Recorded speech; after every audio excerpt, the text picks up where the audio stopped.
le vivre ensemble, la réconciliation, le développement. Voilà ce à quoi aspirent les populations de Gao et Ansongo. Ils ont vivement réaffirmé à l'ouverture du Forum pour la paix et la réconciliation, forum qui a été lancé par le ministre de la Réconciliation.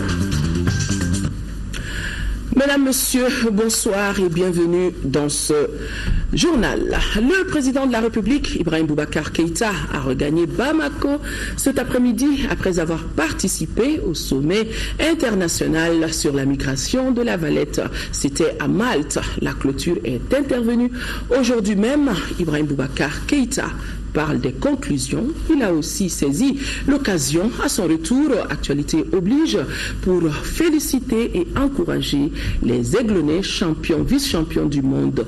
Le chef de l'État est au micro de Khadija Toukone.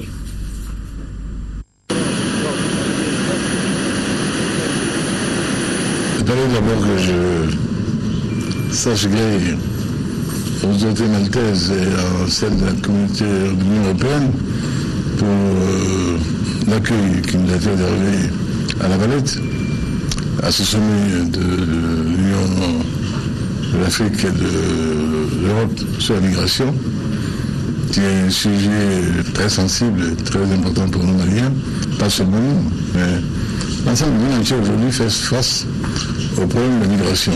Et c'est un problème qui est devenu un des enjeux majeurs de la vie internationale, que nous ne pouvons plus ignorer. Et si c'est une tradition chez nous, aujourd'hui il y a de nouveaux contours que nous avons examinés. Et dans tout l'aspect de cette question-là, pour notre part, nous avons indiqué très clairement qu'il ne s'agit pas d'objets, il ne s'agit pas d'être inanimés, mais d'être humains en chair, en os. Et dont le traitement doit être absolument conforme à toutes les normes requises en la matière. Il y a des choses avec lesquelles nous sommes vraiment d'accord par rapport à nos concitoyens. Je dis très clairement, pas question que moi je parle des Maliens, que je mette des Maliens dans les systèmes d'incarcération parce qu'ils ont voulu aller à l'extérieur. Dedans, nous allons tout faire, je l'ai dit, pour que nos jeunes aient de moins en moins envie d'aller à l'extérieur, par les conditions que nous créons à l'intérieur. Question de dignité pour nous et d'honneur. Mais l'on sait tous, et tout le monde entier sait également, dans quelle tourmente nous avons baladé pendant 3 années. Nous en sortons avec à peine grâce à la solidarité internationale et cet accord d'Alger que nous cesserons jamais de saluer, que j'ai salué également à Malte. Et je pense que cela doit être dit. Si l'on veut que l'espoir créé par cette résurrection du Mali, par cette mise à niveau du Mali se perpétue, demeure, il ne faudrait pas non plus qu'on nous espère par des attitudes qui nous amèneraient encore à croire que Fanon a encore raison, que nous soyons les damnés quelque part de cette terre-là. Nous ne sommes pas les damnés de la terre. Et nous ne pouvons pas être tirés à telle Iphigénie à Ulysse sur quelque hôtel que ce soit d'immolation. Je crois que le discours était peut-être un peu rude, chacun a son style, mais je pense que nous nous sommes compris. Et ce matin également, avant de quitter la Valette, j'ai eu un entretien fort utile avec Mme Merkel, où j'ai réaffirmé la même chose et ma chancelière m'a rassuré absolument par rapport à ces aspects humains auxquels je tiens énormément. Je dis toujours cela d'ailleurs, je dis que l'une des mesures, en tout cas de mon chef de l'État du Mali, c'est la manière dont les miens sont considérés dans quelque pays que ce soit. Nul ne peut pourtant avoir de l'amitié pour moi qu'il ne l'est pour les miens. Je pense que ça c'est très clair. Et je pense que au-delà de cela, il y a un problème réel aujourd'hui qui se pose à toutes ces démocraties-là, à tous ces pays-là, et dont certains, à l'intérieur de leur pays, font une exploitation assez dérangeante, voire xénophobe, voire raciste et même raciale. Donc tout cela, nous le savons, et je pense que la solidité des hommes de devoir aujourd'hui est que nous envisageons les choses de manière sereine, responsable, calme et mesurée. Que chacun sache raison garder. Et en tout cas, nous revenons plutôt rassurés de Malte, de la Valette. Et un fonds fiduciaire d'1,8 milliard a été convenu entre nous, qui doit aider à créer des conditions de vie possible meilleures dans les zones de départ. Et je pense que tout le monde comprendra que nous veillerons à ce niveau-là, notre mot à dire également aussi. Donc nous n'avons absolument aucune conditionnalité informante ou qui porte atteinte à l'honorabilité des nôtres et leur dignité. Nous sommes très clairs là-dessus. Pour le reste des aspects de coopération internationale habituels entre les Européens et nous-mêmes, nous, Maliens, avons dit nos soucis en matière de sécurité. On sait très bien que c'est un pays assez vaste, le Mali. Bon, je pense que tout le monde qui ne le sait pas devrait le savoir aujourd'hui. Donc la géographie commande des moyens à la mesure pour sa sauvegarde, pour sa sécurité. Nos services de sécurité, malheureusement, en sont dépourvus. Et il nous faut également qualifier hautement les nôtres pour qu'ils soient à hauteur de souhait dans le contrôle de nos frontières. Et au-delà, une politique vigoureuse de sensibilisation pour que, encore une fois, nos jeunes comprennent le danger d'une certaine forme d'immigration. Et que la migration régulière soit de mise et contrôlée d'accord parti entre notre État et tout autre pays de destination. Je crois que c'est ça la sauvegarde, c'est ça le salut. Je n'ai plus de satisfaire en ce qui me concerne de 376 Maliens, jeunes Maliens, sombrés avec le navire qui les transportait dans la Méditerranée. La Méditerranée centrale nous a pris cette année des forces vives dont nous avons besoin pour construire le Mali, pour bâtir le Mali.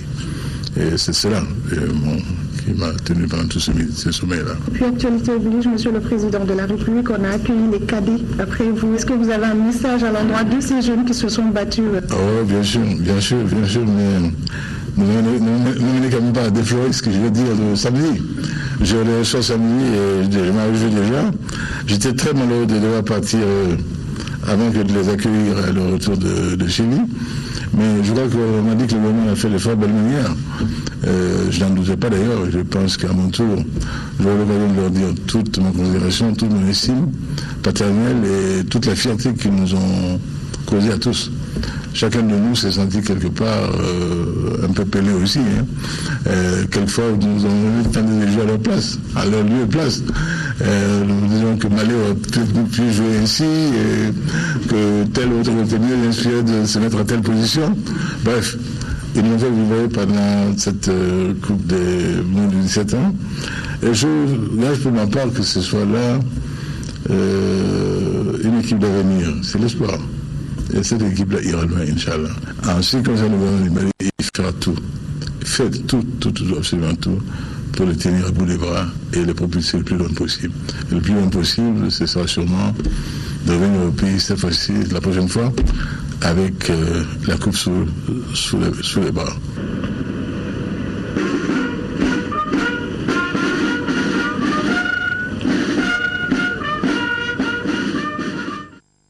Le président de la République, avant de quitter la Valette, était convié à un petit déjeuner de travail offert par le président François Hollande, petit déjeuner à l'intention de ses homologues d'Afrique, un déjeuner autour des préparatifs de la COP21, ou si vous voulez, le sommet sur le climat qui va se tenir à la fin de ce mois à Paris. Il s'agissait pour les deux parties d'harmoniser leurs vues sur certains sujets qui seront débattus à ce sommet, sujets qui intéressent à plus d'un titre le président Ibrahim Boubacar Keïta, qui est président en exercice du SILS. Le SILS, c'est le comité inter-État de lutte contre la sécheresse dans le Sahel. Et pour lui, il y a un lien étroit entre migration et changement climatique. Le président de la République, au micro de nos envoyés spéciaux, Sidiki Dambélé et Adama Kamara.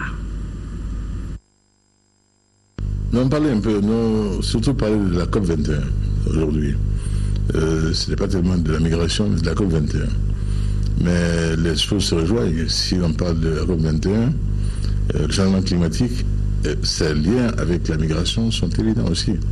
Moi, je l'ai dit hier en plénière, j'ai dit que quand on fait un distinguo entre des réfugiés, qui sont des réfugiés économiques, enfin des émigrés, réfugiés économiques et d'autres qui seraient acceptables parce que victimes de problèmes politiques internes à leur pays, c'est une distinction trop facile. Trop facile. Je dis, un jeune Sahélien de 25 ans qui part comme ça à l'aventure, c'est pas de gaieté de cœur. même s'il y a une tradition dans la migration dans le pays fort ancrée.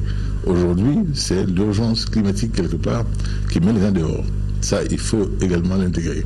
Donc le lien entre la COP21 et la migration est tout à fait évident.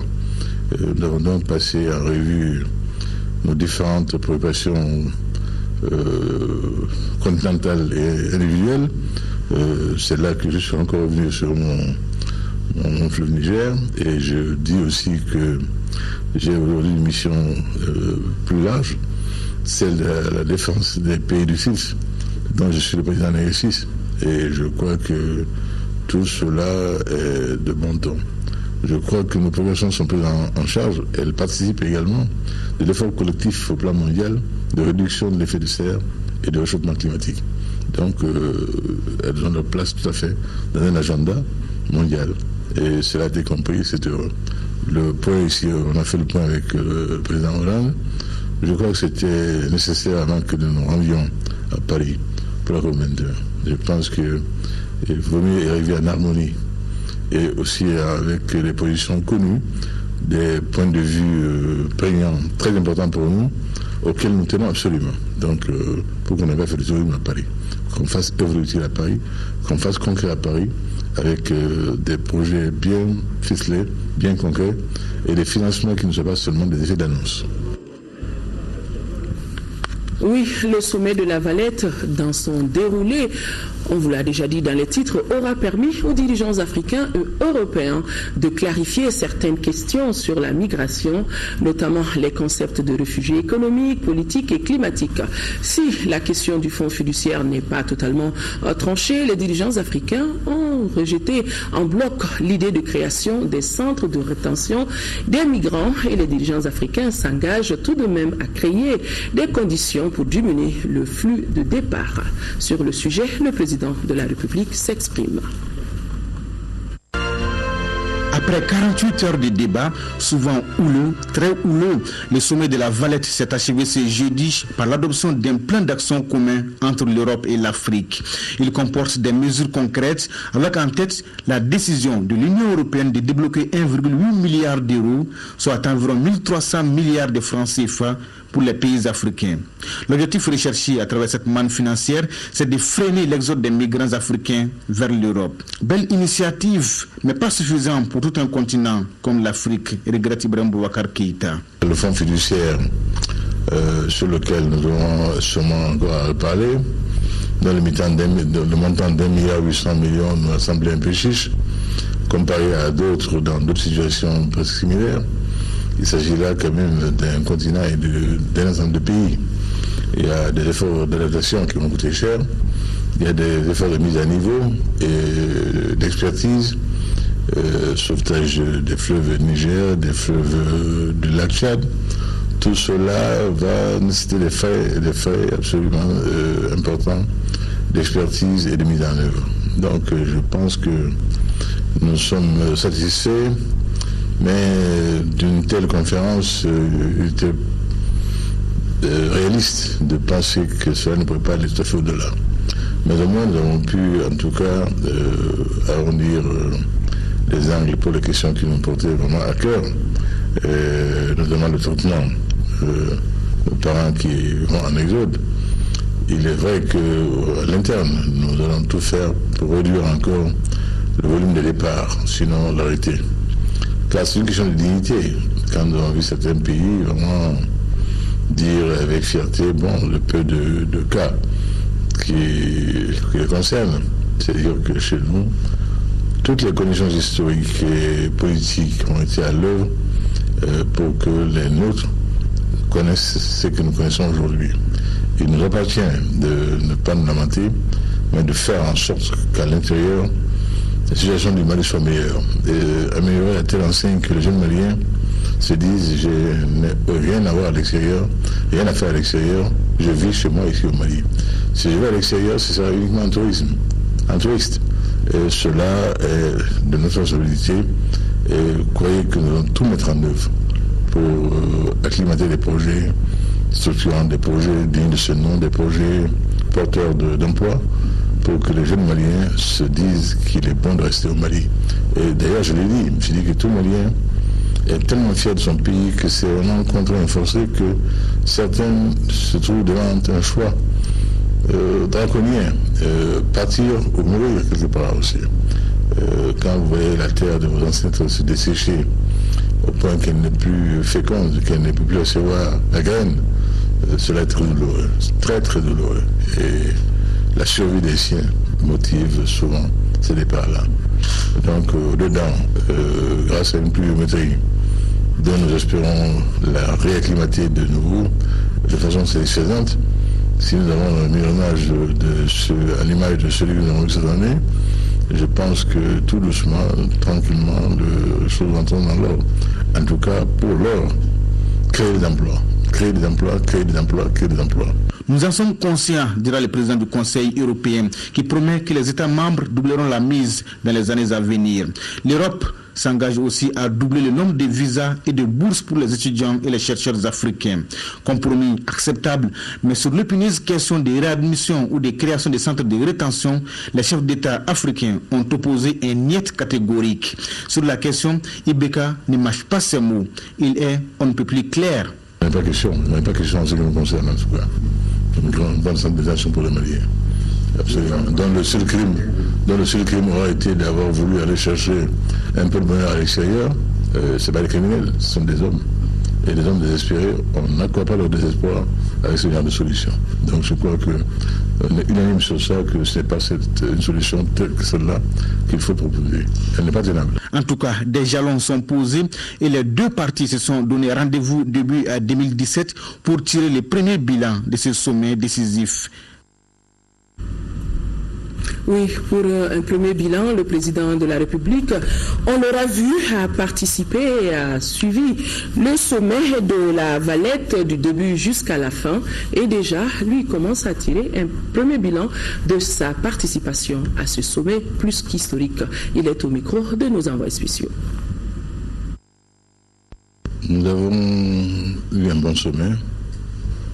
L'Afrique a dit son point de vue sur les grandes questions qui ont été évoquées, notamment la question de cette qualification de réfugiés économiques et de réfugiés politiques à laquelle n'ont pas dû adhérer. Vous avez entendu ce que nous avons dit, comment un jeune Sahélien du Sahel occidental, chassé de chez lui par la rudesse du climat, par l'avancée du désert, peut être qualifié autrement que quelque part d'émigrés climatiques à la recherche d'un lieu plus favorable où effectivement se déployer et pouvoir soutenir sa famille au lieu que d'assister au village avec des espoirs au dépérissement, sinon à la mort lente des siens. Ce sont là des questions très graves sur lesquelles nous avons insisté. Je dois dire aussi que j'ai eu le bonheur de savoir que dorénavant, mon plaidoyer pour le Niger est bien écouté et sera porté à Paris avec tout le soutien possible, imaginable de l'affaire africaine, non seulement, mais également aussi de la France, qui l'a puissamment intégré dans les programmes qui seront soumis à la réflexion des hommes d'État du monde entier à la COP21. La survie du Niger était un sujet qui me tient à cœur et vous m'avez vu au long des années et vous me voyez allant et venant tenant ce thème-là à bout de bras. Parce qu'il y va pour nous de la survie du Mali, pas seulement du Mali, de l'ensemble de tous les pays arrosés par le bassin du Niger, mais avec un coût écologique qui serait catastrophique, énorme pour nous tous. Donc j'ai le bonheur de penser que ce sujet-là est désormais pris en charge et de façon assez satisfaisante, après l'avoir été déjà à Lima par la Banque mondiale. Donc au total, il y a le fonds fiduciaire sur lequel nous aurons sûrement encore à reparler, dont le montant d'1,8 milliard nous a semblé un peu chiche, comparé à d'autres dans d'autres situations presque similaires. Il s'agit là quand même d'un continent et d'un ensemble de pays. Il y a des efforts d'adaptation qui vont coûter cher, il y a des efforts de mise à niveau et d'expertise sauvetage des fleuves Niger, des fleuves du lac Tchad. Tout cela va nécessiter des frais absolument importants d'expertise et de mise en œuvre. Donc je pense que nous sommes satisfaits, mais d'une telle conférence, il était réaliste de penser que cela ne pourrait pas aller tout à fait au-delà. Mais au moins nous avons pu en tout cas arrondir les angles pour les questions qui nous portaient vraiment à cœur, notamment le traitement de parents qui vont en exode. Il est vrai qu'à l'interne, nous allons tout faire pour réduire encore le volume de départ, sinon l'arrêter. Car c'est une question de dignité. Quand nous avons vu certains pays vraiment dire avec fierté, bon, le peu de cas qui les concernent, c'est-à-dire que chez nous, toutes les conditions historiques et politiques ont été à l'œuvre pour que les nôtres connaissent ce que nous connaissons aujourd'hui. Il nous appartient de ne pas nous lamenter, mais de faire en sorte qu'à l'intérieur, la situation du Mali soit meilleure. Et améliorer à telle enseigne que les jeunes Maliens se disent, je n'ai rien à voir à l'extérieur, rien à faire à l'extérieur, je vis chez moi ici au Mali. Si je vais à l'extérieur, ce sera uniquement en touriste. Et cela est de notre responsabilité. Et croyez que nous allons tout mettre en œuvre pour acclimater des projets structurants, des projets dignes de ce nom, des projets porteurs d'emploi, pour que les jeunes Maliens se disent qu'il est bon de rester au Mali. Et d'ailleurs, je l'ai dit, je dis que tout Malien est tellement fier de son pays que c'est vraiment contraint et forcé que certains se trouvent devant un choix draconien, partir ou mourir quelque part aussi. Quand vous voyez la terre de vos ancêtres se dessécher au point qu'elle n'est plus féconde, qu'elle ne peut plus recevoir la graine, cela est très douloureux, très très douloureux. Et la survie des siens motive souvent ces départs-là. Donc, dedans, grâce à une pluviométrie dont nous espérons la réacclimater de nouveau de façon satisfaisante, si nous avons mis l'image à l'image de celui que nous avons eu cette année, je pense que tout doucement, tranquillement, les choses vont entrer dans l'ordre. En tout cas, pour l'heure, créer des emplois. Créer des emplois, créer des emplois, créer des emplois. Et pour cela, il nous faut de l'électricité. Là également, nous sommes satisfaits parce que nous avons, tous les pays africains, mis l'accent sur la nécessité pour nous d'avoir une énergie disponible, facile d'accès et à coût, à la hauteur des bourses de nos parents, de nos populations. Cela parce que quand il n'y a pas d'énergie, il n'y a pas de petites et moyennes entreprises, on ne peut rien faire. Même le tailleur dans son atelier en souffre. Et tous ces petits métiers qui dépendent réellement de ça, de l'énergie, en souffrent. Il nous faut donc de l'énergie. Bien sûr, les énergies renouvelables sont appelées. Leur coût d'accès, malheureusement, est encore un peu élevé. L'hydro électrique sera là aussi, mais l'éolienne. Donc nous ferons tout pour que cette énergie-là soit dorénavant disponible. Et le fonds fiduciaire dont nous avons convenu, une bonne part de ces fonds-là a été souhaité qu'elle soit consacrée à l'énergie, au volet énergie. C'est ce programme qui est porté aujourd'hui avec beaucoup de foi, de dynamisme par Jean-Luc Barlot, et je pense a convaincu tout le monde aujourd'hui de son urgence et de sa nécessité. Sans énergie, on ne peut rien faire. On parle également de la création des centres de détention. Je crois que nous n'avons pas créé de centres de détention, il n'y a pas question. Il n'y a pas question. C'est les petites prisons. Il n'y a pas question. Il n'y a pas question en ce qui nous concerne, en tout cas. Nous n'avons pas de centre de détention pour les Maliens. Dans le seul crime aura été d'avoir voulu aller chercher un peu de bonheur à l'extérieur. Ce n'est pas les criminels, ce sont des hommes. Et les hommes désespérés, on n'accroît pas leur désespoir avec ce genre de solution. Donc je crois que on est unanime sur ça, que ce n'est pas une solution telle que celle-là qu'il faut proposer. Elle n'est pas tenable. Le Premier ministre, chef du gouvernement, lui, après avoir pris part hier mercredi aux festivités de célébration des 40 ans d'indépendance de l'Angola, on le voit sur ces images, le Premier ministre, chef du gouvernement, Modibo Keïta, a été reçu par le président angolais José Eduardo dos Santos. Il était porteur des messages du président de la République, Ibrahim Boubacar Keïta, à son homologue angolais. Juste après l'audience, Modibo Keïta a rendu une visite de courtoisie au vice-président du Mouvement populaire de libération de l'Angola, Roberto de Almeida, ancien président de l'Assemblée nationale d'Angola. Et le Premier ministre lui a transmis les salutations du président de la République, du président de l'Assemblée nationale et du peuple malien tout entier. Le président du Conseil économique, social et culturel, Dr Boulkassou Maïdara, a reçu le nouveau président du Haut Conseil des collectivités et du nouvel ambassadeur du Mali au Burkina Faso. Compte rendu signé de ces deux audiences, Nouhoum Sissoko. C'est le tout nouveau président du Haut Conseil des collectivités qui a d'abord été reçu par le président du Conseil économique, social et culturel, Dr Boulkassou Maïdara. Il s'est agi pour le premier responsable de l'institution en charge des collectivités, après sa prise de service, de prendre conseil aux côtés de son collègue et aîné. J'ai été élu il y a exactement une semaine et j'ai trouvé opportun de rendre une visite de courtoisie au doyen afin de recueillir ses conseils et ses bénédictions et surtout singulièrement dans l'intérêt des citoyens vivant à l'intérieur des collectivités. Citoyens qui sont des militants ou des membres des organisations socio-professionnelles du Mali qui constituent le Conseil économique, social et culturel.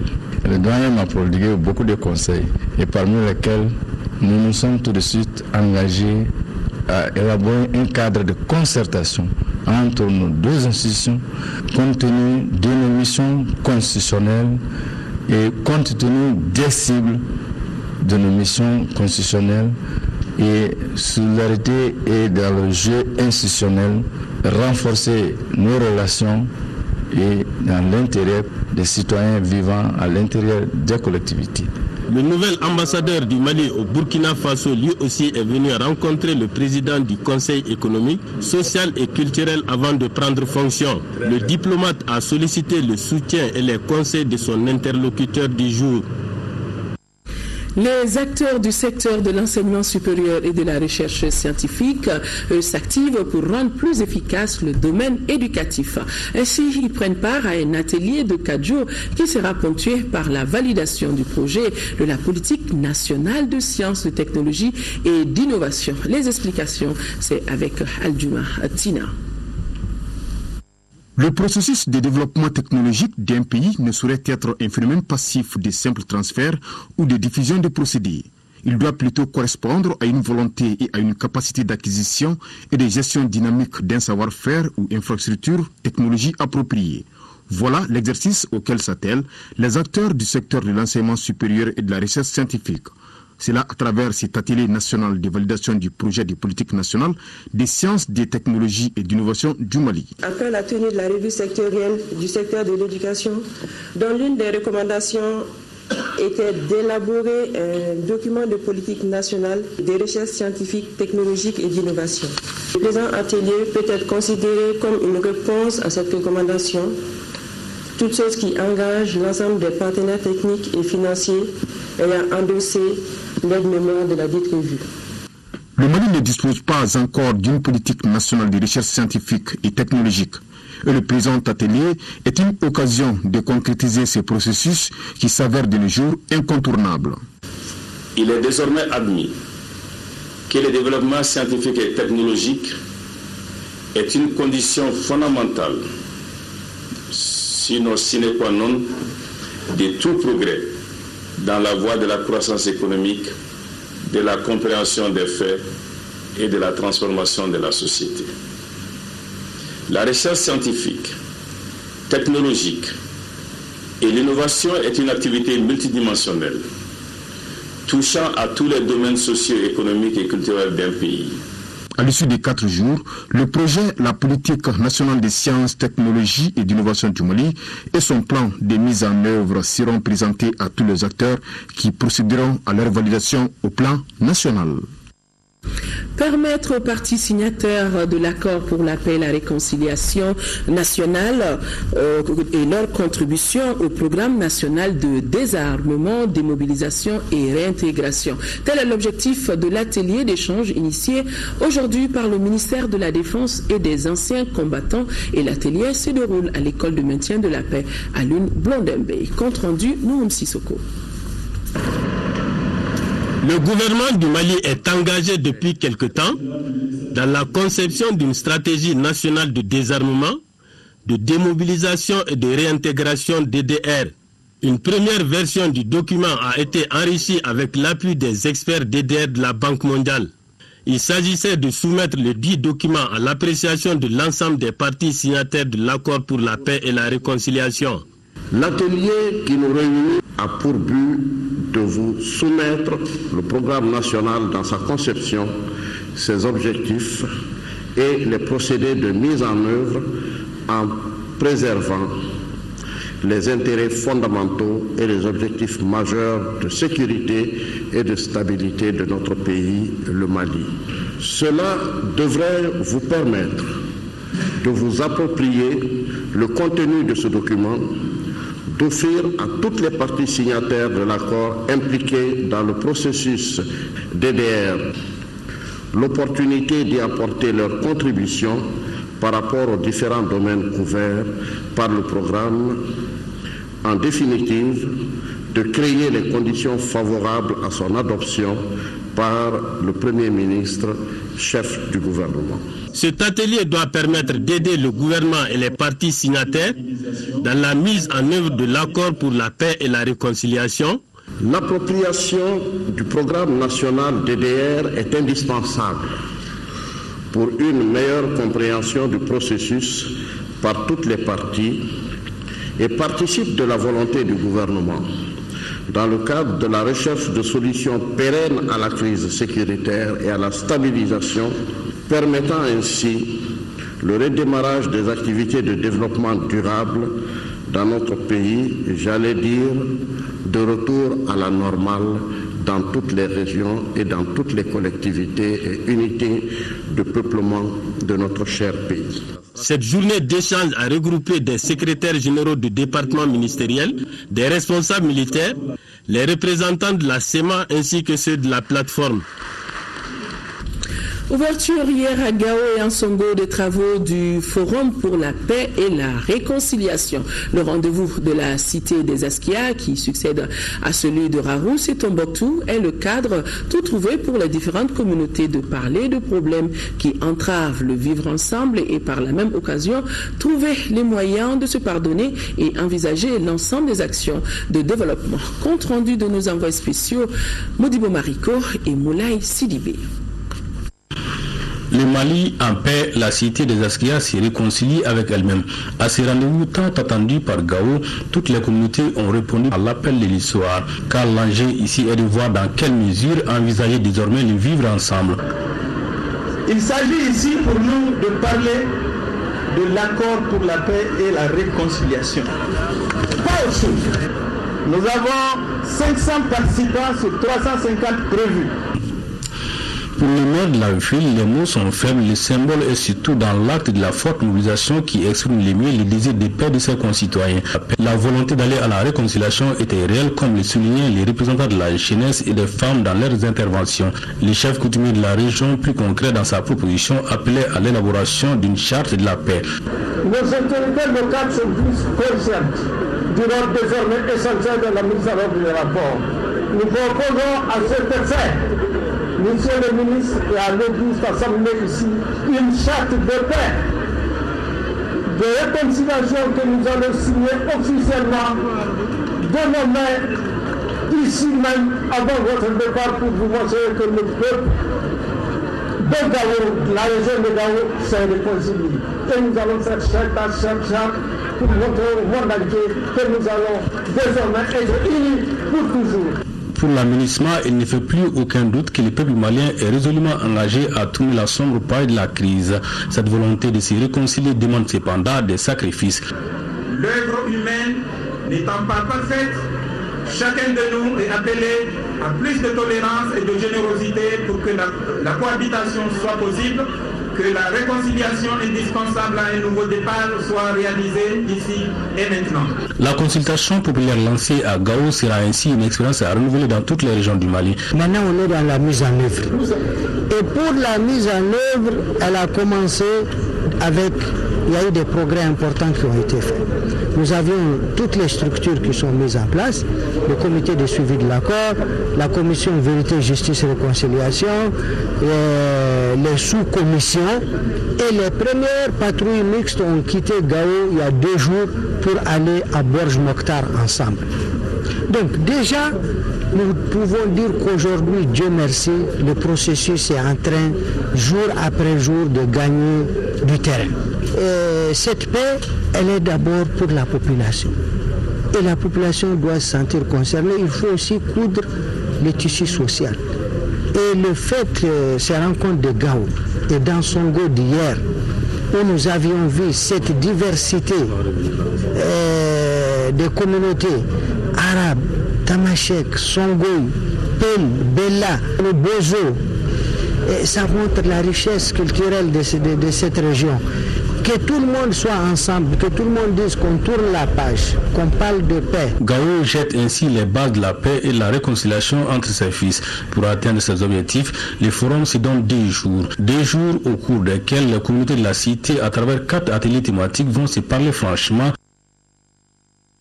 Oui, les conditions sont aujourd'hui favorables pour l'application de l'accord de paix dans notre pays. C'est la déclaration faite par le haut représentant de l'Union africaine pour le Mali et le Sahel au cours de la traditionnelle conférence de presse organisée par sa structure. Selon Pierre Bouya, la cessation des hostilités entre les mouvements armés à travers l'accord d'Anefis, l'ouverture des écoles dans le septentrion du pays, la présence de représentants des groupes rebelles à Bamako pour travailler dans les sous-commissions sont des faits palpables. Compte rendu à Gali Aguissa. L'Union africaine suit l'évolution de la situation au Mali à travers sa mission pour le Mali et le Sahel. Dans le but d'informer l'opinion nationale et internationale, le premier responsable de la structure a animé une conférence de presse. Pierre Bouya a fait le point des activités menées par sa structure les 3 derniers mois au Mali et dans le Sahel. Il a ensuite donné son point de vue sur la situation politique et sécuritaire au Mali. Aujourd'hui, après une période d'hésitation, de doute, je constate que cette volonté politique est là. Et cela est perceptible à travers notamment ce qu'on appelait les accords d'Anefis entre les 2 mouvements, la CEMA et la plateforme, mais aussi entre les 2 mouvements et le gouvernement, suivi des accords nombreux entre les communautés. Aujourd'hui, on distingue à peine au comité de suivi qui est CEMA, qui est plateforme. Il semble qu'on est en train d'avancer concrètement dans la mise en application de certaines clauses. Sur le plan international, la situation sécuritaire reste préoccupante dans certains pays de l'espace comme la Libye et le Nigeria, où on note la montée en puissance de l'armée. En perspective, l'AMI Sahel, qui plaide pour la promotion des droits de l'homme au Mali, entend appuyer des actions allant dans le sens de la paix et de la réconciliation. Au terme de la conférence, le haut représentant de l'AMI Sahel a remis un lot de documents intitulé « Lexique de la paix » aux représentants de la Maison de la Presse. Le programme d'apprentissage alterné est une opportunité pour les jeunes déscolarisés d'avoir accès à l'emploi. La signature du protocole d'accord vient d'être effective entre le FAFPA et le secteur privé. Le secteur privé est désormais rassuré d'avoir de la main-d'œuvre qualifiée, nous dit Mamoudou Sidibé. Cette signature du protocole d'accord de partenariat entre le Fonds d'appui à la formation professionnelle et à l'apprentissage FAFPA et le secteur privé vient confirmer la mise en œuvre du programme d'apprentissage alterné. Les compétences des jeunes est impératif.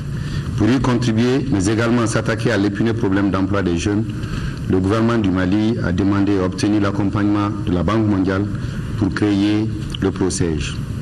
C'est ainsi que le Mali et l'Association internationale de développement, IDEA, du groupe de la Banque mondiale, ont signé le 25 juillet 2014 un accord de financement pour la création du POSEJ pour un montant équivalent à 63 millions de dollars américains, soit environ 30 milliards de francs CFA. Pour le bon suivi de la mise en œuvre, chaque partie doit respecter les clauses.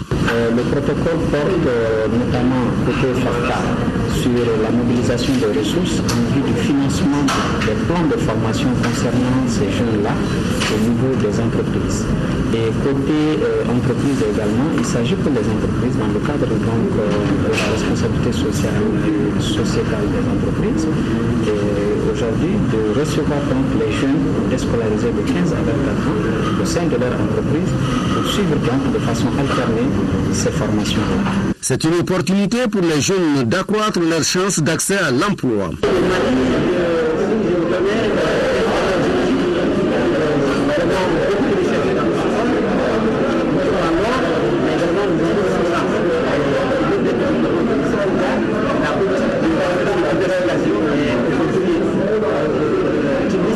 De 2015 à 2020, le projet assurera le renforcement des capacités des jeunes déscolarisés de 15 à 20 ans.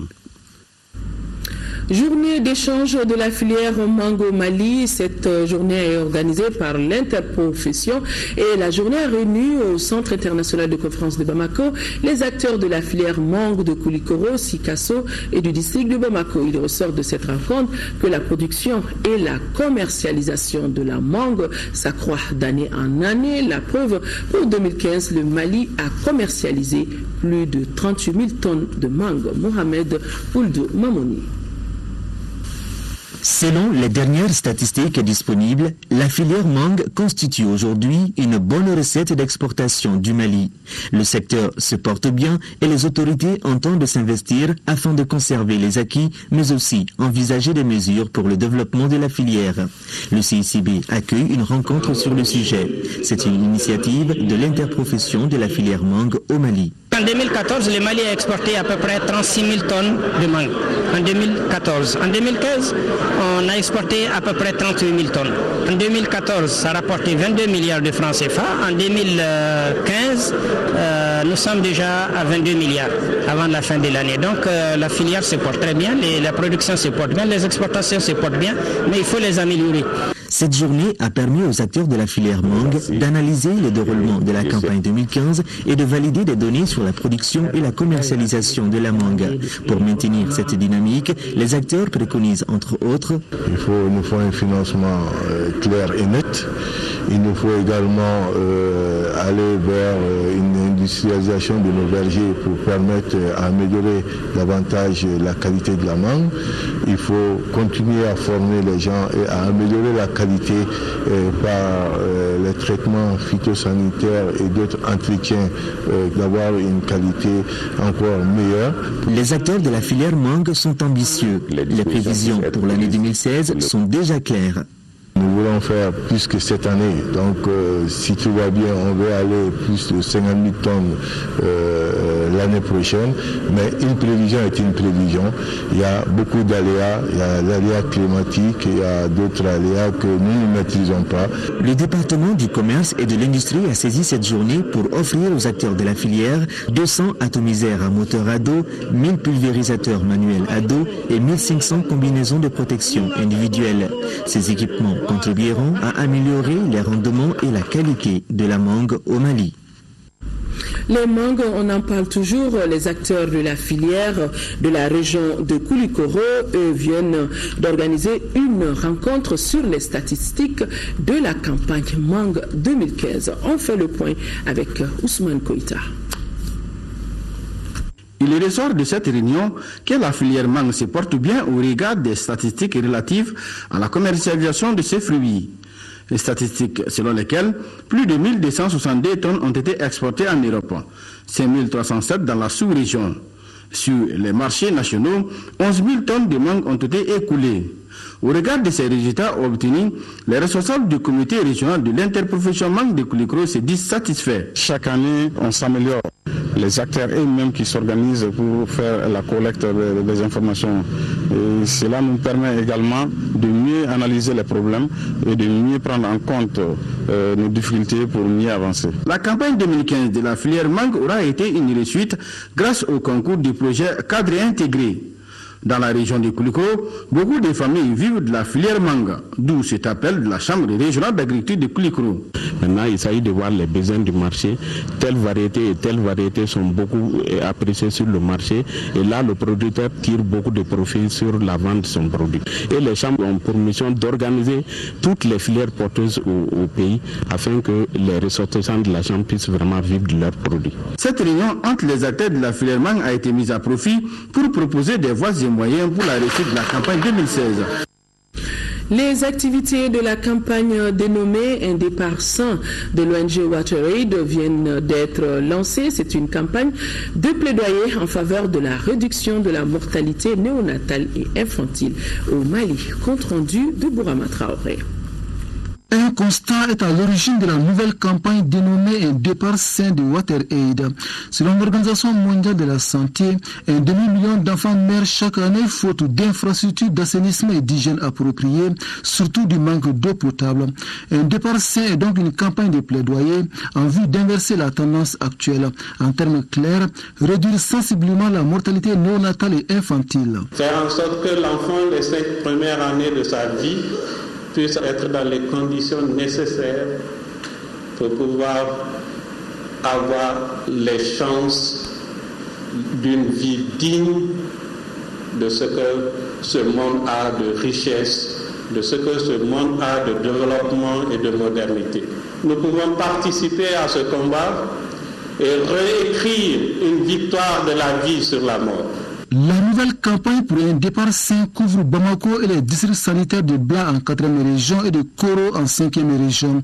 Elle s'étend sur 5 ans. Au programme, des activités de plaidoyer auprès des institutions de la République, des émissions radiophoniques, des productions d'articles de presse et des activités de sensibilisation du personnel de santé sur le respect des bonnes pratiques d'hygiène. Au finish, réunir les conditions pour un départ vraiment sain. Toutes ces pratiques ne peuvent pas aller sans qu'il y ait vraiment la disponibilité de l'eau en qualité et en quantité suffisante au niveau d'un centre de santé et surtout au niveau de la salle d'accouchement.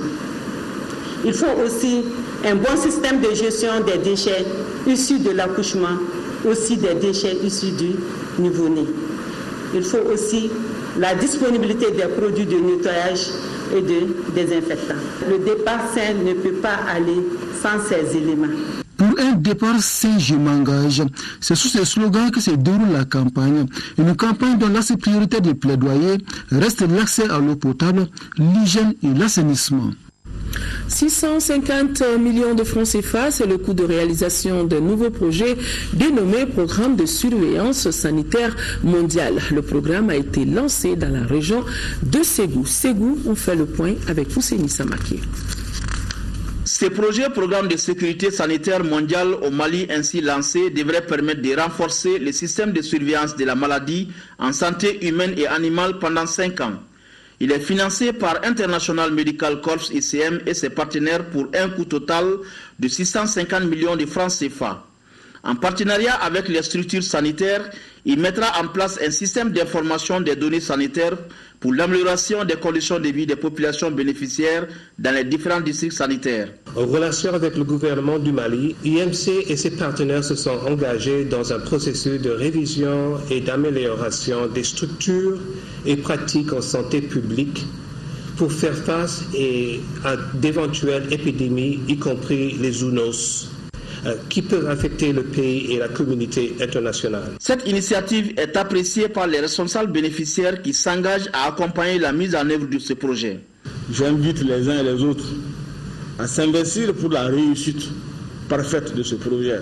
D'ores et déjà, je puis vous rassurer de l'entière disponibilité de toutes les autorités administratives et politiques de la 4e région pour accompagner toutes les activités inscrites au projet.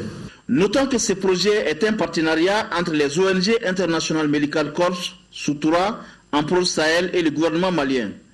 Il intervient dans les régions de Ségou, Sikasso et le district de Bamako pour l'amélioration des conditions sanitaires des populations. Dans le cadre du désenclavement et du développement de la région de Tombouctou, le programme Mali Nord G2 a remis un bac au cercle de Diré. Cette ONG veut doter toutes les zones de la région de Tombouctou et Mopti en bac. Une initiative qui permettra aux populations de mieux circuler. Commentaire Mariam Sagara.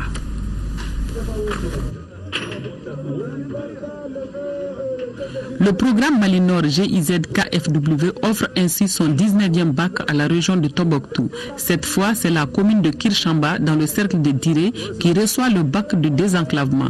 Cette commune est une zone de maraîchage par excellence, avec des périmètres irrigués pour la culture de riz. L'acquisition de ce bac que nous attendons il y a longtemps, vraiment nous ouvre toutes les portes vraiment vers l'extérieur, parce qu'on suppose qu'on est plus enclavé, parce qu'on n'a pas les moyens d'y accéder en dehors des motos et des pinasses. Aujourd'hui, avec ce bac, nous pourrons aller en véhicule dans toute la commune et accéder aux communes voisines.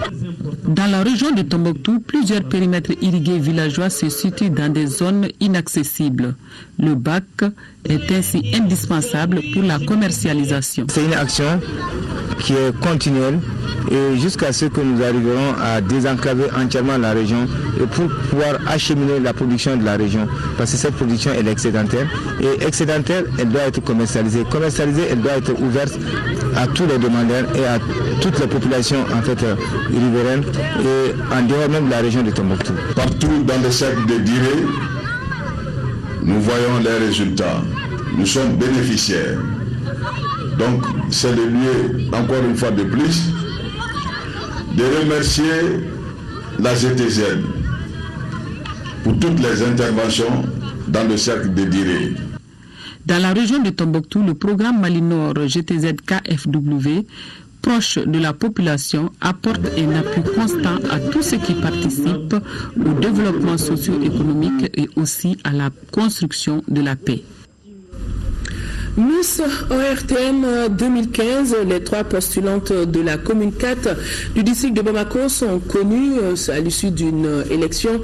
Miss Mesdemoiselles Awa Moussa Diarra et ses 2 dauphines représenteront la commune 4 à la finale de l'élection Miss ORTM 2015 prévue le 21 novembre prochain. La soirée Miss ORTM commune 4 est commentée ici par Boubacar Sissoko. L'élection de Miss ORTM en commune 4 du district de Bamako a comblé les attentes. La soirée très soft a regroupé un public de grand jour.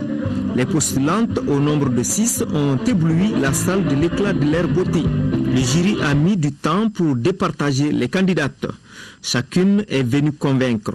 Le message véhiculé est la cohésion sociale. Le thème de l'édition 2016 des Nuits ORTM est la cohésion nationale. C'est pour dire que la crise est derrière nous et que le Mali est une grande pirogue qui peut toujours tanguer mais ne chavira jamais. L'ORTM, à travers sa passion du service public, participe activement à cette cohésion nationale entre toutes les ethnies, toutes les religions et toutes les coutumes dans un Mali solidaire, laïque et indivisible. Le règlement de la compétition impose au jury de sélectionner. Le choix est porté sur Mademoiselle Awa Moussa Diarra, 20 ans. Miss ORTM commune 4, elle est élève au lycée en classe de 10e année. Demou Sumbounou est désignée première dauphine. Elle est diplômée en droit. Elle a 22 ans. La seconde dauphine est Mademoiselle Aïssata Dambélé, étudiante en gestion 3e année. D'appliquer Miss ORTM sur le plan communal. Et cela rendu possible grâce à la collaboration entre l'ORTM et la mairie commune 4. En termes d'encouragement, la reine de la beauté de la commune 4, Awa Moussa Diarra, empoche la somme de 100 000 francs CFA. La première dauphine et la seconde ont respectivement 75 000 francs CFA et 50 000 francs CFA. Ces 3 belles créatures représenteront la commune 4 à l'élection Miss ORTM du district de Bamako prévue le 21 novembre prochain.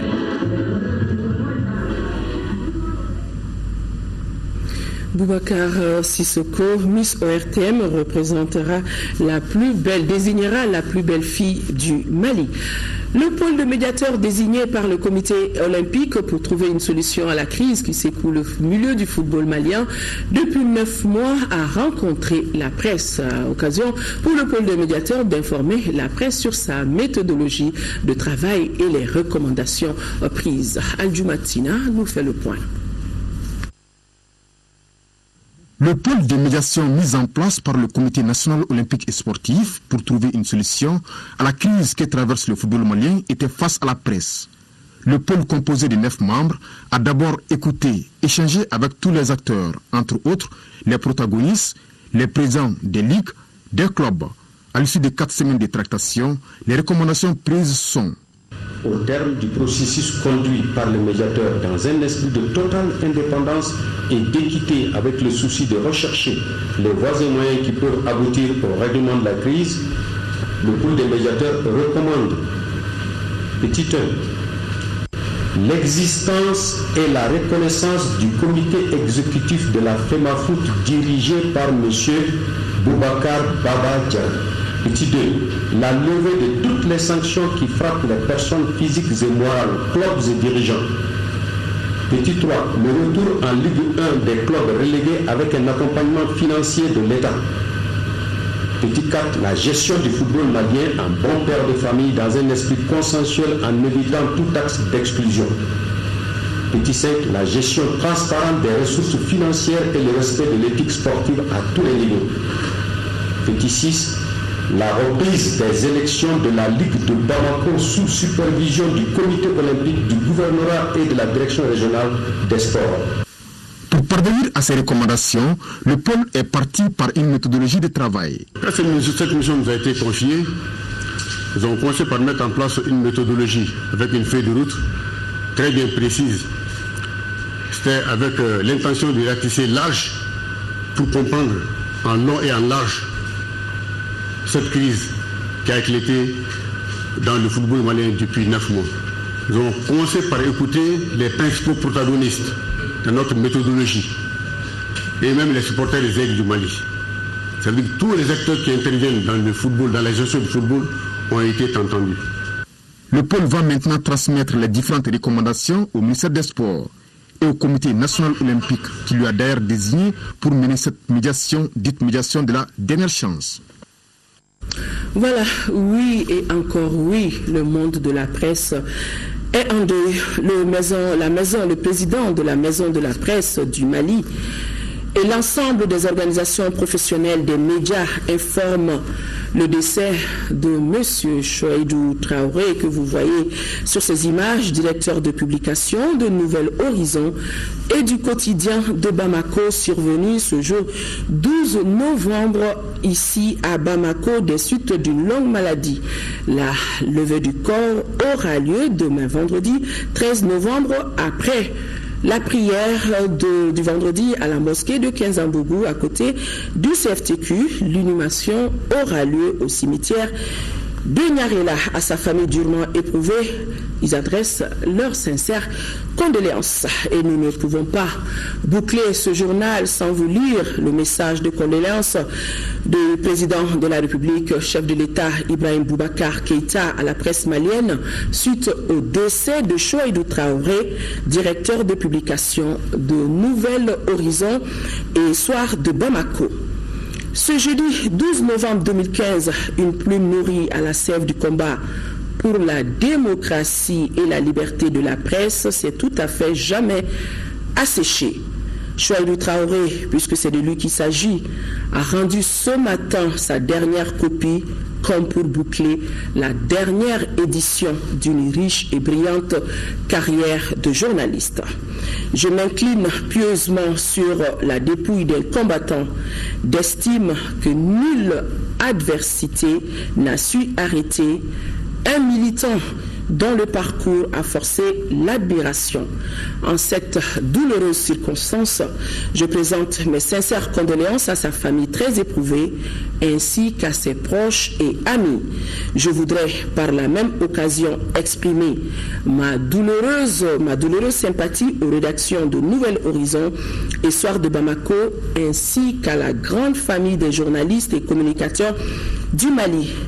Petit frère, lors de notre récente et dernière rencontre, rien ne présageait d'un départ si précipité, alors que nous ne sommes seulement vus qu'au milieu du gué.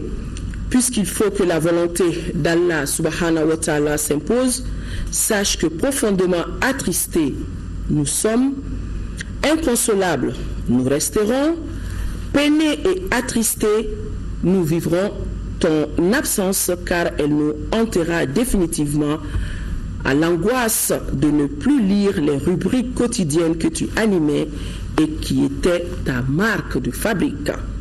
Ta foi en notre Créateur n'a pas fini de surprendre et d'intriguer ceux qui t'ont connu et t'ont pratiqué assidûment.